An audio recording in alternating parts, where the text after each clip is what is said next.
इतिहास के ऐसी कई रानियों और राजकुमारियों के बारे में पढ़ने को मिलता है जो अपने सौंदर्य की वजह से दुनिया भर में मशहूर थी।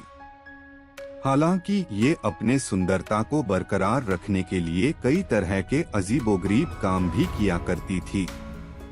आपने अक्सर लोगों को पानी से, गाय या भैंस के दूध से नहाते तो देखा और सुना होगा, लेकिन क्या आपको पता है कि दुनिया में एक ऐसी भी रानी थी जो गधियों के दूध से नहाती थी। इसके लिए वो हर रोज 700 गधियों का दूध मंगाया करती थी। इस रानी को न सिर्फ उनकी सुंदरता के लिए जाना जाता है, बल्कि उनका जीवन भी काफी रहस्यमय रहा था। दरअसल हम बात कर रहे हैं मिस्र की राजकुमारी क्लियोपेट्रा के बारे में, जिसे सुंदरता की देवी भी कहा जाता था। क्लियोपेट्रा को न सिर्फ उनकी सुंदरता के लिए जाना जाता है, बल्कि उनका जीवन भी काफी रहस्यमयी रहा था।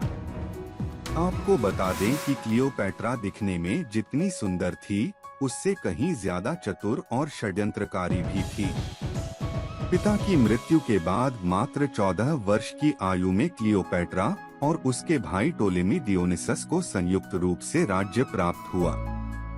भाई को राज्य पर क्लियोपेट्रा की सत्ता सहन नहीं हुई और बगावत हो गई। नतीजा ये हुआ कि क्लियोपेट्रा को अपनी सत्ता से हाथ धोना पड़ा और सीरिया में शरण लेनी पड़ी। लेकिन इस राजकुमारी ने साहस नहीं छोड़ा। रोम के शासक जूलियस सीजर को अपने मोह में फंसाकर क्लियोपेट्रा ने मिस्र पर हमला करवाया और सीजर ने टोलेमी को मारकर क्लियोपेट्रा को मिस्र के राज सिंहासन पर बैठा दिया।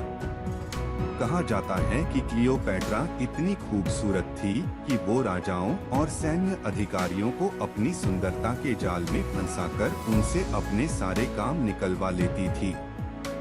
इतना ही नहीं, उसे दुनिया की 12 से ज्यादा भाषाओं का भी ज्ञान था।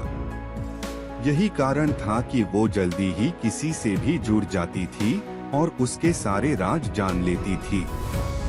क्लियोपेट्रा खूबसूरत दिखने के लिए हर रोज 700 गधी का दूध मंगाती थी और उससे नहाती थी, जिससे उसकी त्वचा हमेशा खूबसूरत बनी रहती थी।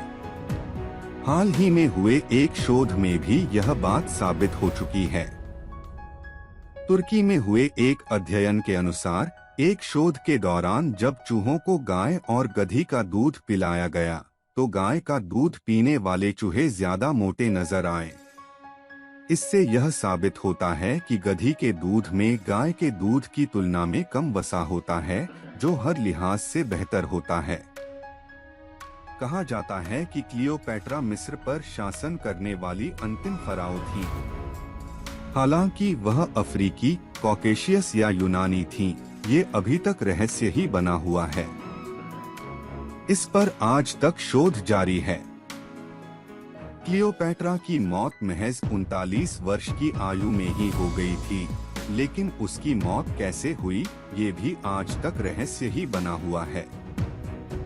कुछ लोगों का मानना है कि क्लियोपेट्रा ने सांप से डंक लगवाकर आत्महत्या कर ली थी, तो वहीं कुछ लोग कहते हैं कि उसकी मौत मादक पदार्थ, जहर के सेवन से हुई थी। इसके अलावा कुछ लोगों का यह भी मानना है कि सांप से कटवाकर उसकी हत्या कर दी गई थी।